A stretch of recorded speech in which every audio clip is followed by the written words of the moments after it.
அஸ்ஸலாமு அலைக்கும். Hi all. Ramadan series iftar day 5 என்ன மெனுன்றதை பார்க்கலாமா?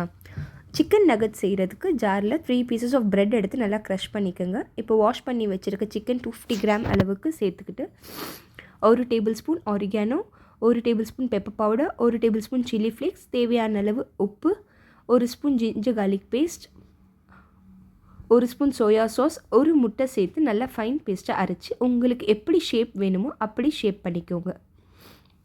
இப்போ ஒரு பவுலில் 2 முட்டையை பெப்பர் சால்ட் போட்டு பீட் பண்ணி எடுத்துக்கோங்க. பிரெட் க்ரம்ஸ் எடுத்துகிட்டு இப்போது நீங்கள் ஷேப் பண்ணி வச்சுருக்க சிக்கனை வந்து எக்கில் டிப் பண்ணி பிரெட் க்ரம்ஸில் கோட் பண்ணிவிட்டு ஒரு ½ அன் ஹவர் ஃப்ரீஸ் பண்ணி எடுத்துக்கோங்க. எண்ணெய் நல்லா சூடானது மீடியம் ஹீட்டில் வச்சு இதை நல்லா கோல்டன் கலர் ஆகிற வரைக்கும் ஃப்ரை பண்ணி எடுத்திங்கன்னா சூப்பர் கிறிஸ்பியான சிக்கன் நகட்ஸ் ரெடி. இன்றைக்கி iftar menu egg bajji, chicken nuggets, mutton nombu kanji, dates, rose flavoured கடல் பாசி, rose milk and then watermelon juice.